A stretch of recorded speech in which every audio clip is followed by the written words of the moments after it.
Hello guys, आपका हमारे channel maths with अखिल में स्वागत है। आज हम क्लास 8 के गणित विषय में प्रश्नावली 1.1 को हल करेंगे। तो सबसे पहले अपन प्रश्न संख्या 1 को देखते हैं। प्रश्न संख्या 1 में अपन को कहा गया है निम्नलिखित प्रत्येक में गुणन के अंतर्गत उपयोग किए गए गुणधर्मों की गुण का नाम लिखना है। अपन को गुण के नाम लिखने हैं, यानी कि ये जो प्रश्न अपन को दिए गए हैं इसमें कौन सा गुण लग रहा है, यानी कि इसमें क्रम विनिमयता है, साहचर्यता है, गुणात्मक तस्मक है, गुणात्मक प्रतिलोम है। जो भी नियम लग रहा है अपन को सिर्फ उसका नियम का नाम बताना है। अपन को इसको सॉल्व नहीं करना है, इसको सिर्फ इसमें कौन सा गुण लग रहा है उसका सिर्फ नाम ही बताना है। तो सबसे पहले अपन देखते हैं प्रश्न संख्या 1। इसमें जो प्रश्न संख्या 1 दिया हुआ है उसको आप देख सकते हैं -4/5 गुणा हो रहा है 1 से, बराबर में 1 गुणा -4/5 और जो बराबर में निकल रहा है वो भी -4/5। तो आप देख सकते हैं इस प्रश्न में आपको -4/5 किससे गुणा हो रहा है, -4/5 1 से गुणा हो रहा है। और जब कोई भी संख्या 1 से गुणा होती है तो वो गुणात्मक तस्मक होगी, यानी कि ये पूरा संख्या इसमें जो नियम लगेगा उसमें वो कौन सा है, गुणात्मक तस्मक का। अभी आप कहेंगे गुणात्मक तस्मक का नियम क्यों लगेगा, क्योंकि एक अकेली ऐसी संख्या है जिसको किसी भी संख्या से गुणा करें आप, चाहे वो 1 हो, 2 हो, चाहे वो बट्टे वाली संख्या हो, चाहे वो पॉइंट वाली संख्या हो, किसी से भी आप गुणा करें उसके मान में कोई परिवर्तन नहीं होगा, उस संख्या का मान वही रहेगा। अतः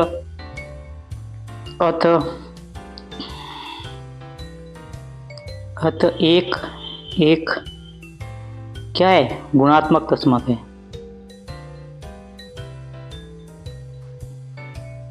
यानी कि अगर 1 से कोई भी संख्या गुणा करती हुई दिख रही है आपको, तो आपको सीधा सा उसमें नियम लगाना है गुणात्मक तस्मक का।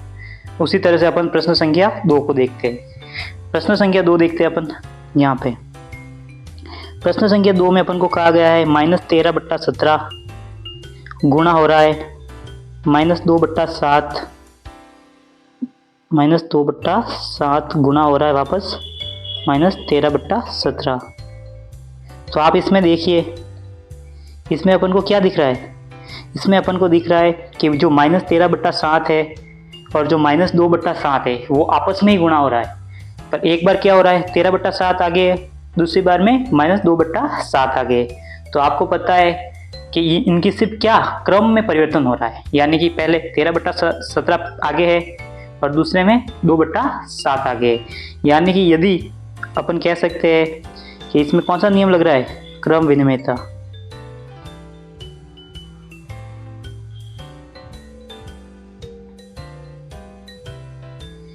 और क्रम विनिमयता का नियम क्या कहलाता है, क्रम विनिमयता का नियम यह कहता है कि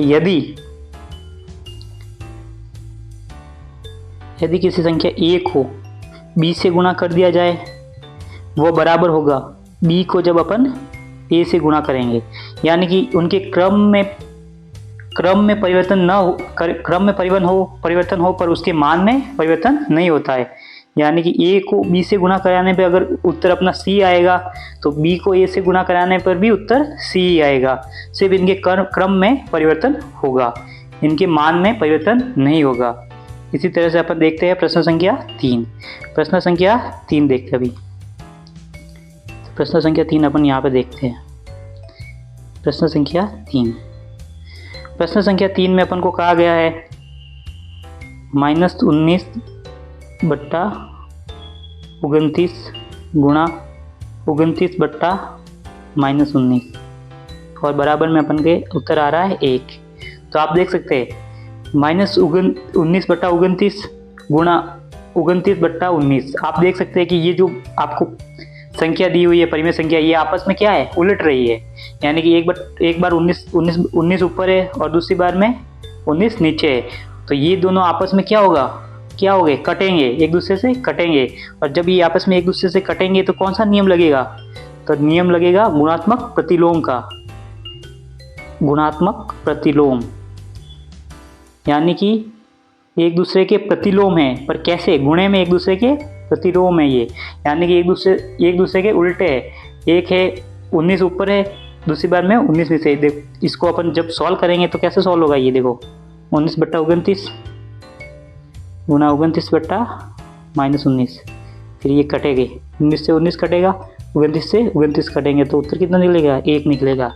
यानी गुणे में हो और एक दूसरे के विपरीत हो तो कौन सा नियम लगता है? गुणात्मक प्रतिलोम का। तो इसी तरह से अपन इसके सारे सवाल ऐसे इससे रिलेटेड सारे सवाल कर सकते हैं। ये अपना हो गया 1.1 का पहला सवाल। प्रश्न संख्या 2 में अपन को कहा गया है कि बताइए कि कौन से गुणधर्म की सहायता से आप 1/3 गुणा कोष्टक 6 गुणा 4/3 कोष्टक को 1/3 गुणा 6 कोष्टक 4/3 के रूप में अभिव्यक्त करेंगे। तो आपको कुछ नहीं करना है, आपको ये सवाल है इसको पहले एक बार राइट डाउन करना है। अब इसको लिख दीजिए 6 गुणा 4/3, को की जगह आप लगाना है सिर्फ बराबर,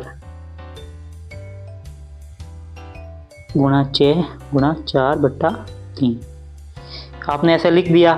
फिर आपको कुछ नहीं करना है, आपको ये जो संख्याएं दी हुई है इनको ABC या XYZ या किसी भी रूप में इनको डिनोट करना है। जैसे मैं 1/3 को करता हूँ A के, A 6 को करता हूँ B में और 4/3 को करता हूँ C में। तो आप देखिए यहाँ पे जो 1/2 है वहाँ पे क्या आएगा? A, फिर 6 B, फिर ये C। फिर जिन जिन के बीच में कोष्टक है उनके बीच में अपन कोष्टक लगा देंगे, जैसे कि B और C के बीच में है और A और B के बीच में। आप देख सकते हैं E गुणा कोष्टक B गुणा C बराबर A गुणा B कोष्टक C। तो आपको पता है ये कौन सा नियम दिख रहा है आपको? ये दिख रहा है अपन को साहचर्य का नियम, चाचर्यता या चाचरिता।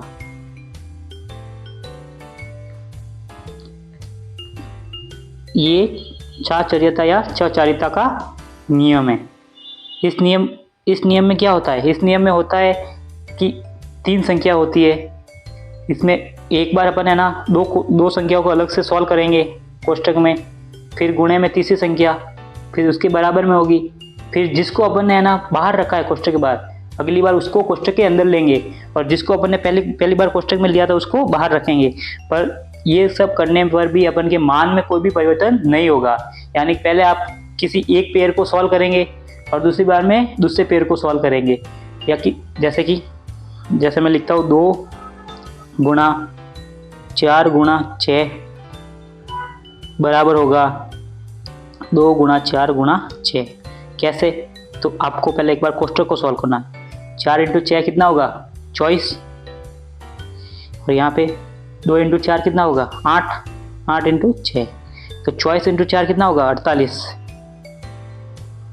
और 8 चंग भी कितना होगा अपने? 48।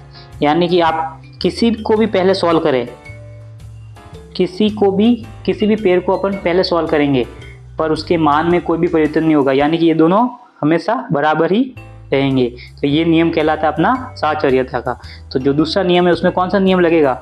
उसमें लगेगा अपना साहचर्यता या चाचारिता का नियम लगेगा। इस तरह से अपन इसके रिलेटेड सारे सवाल को सॉल्व करेंगे। धन्यवाद।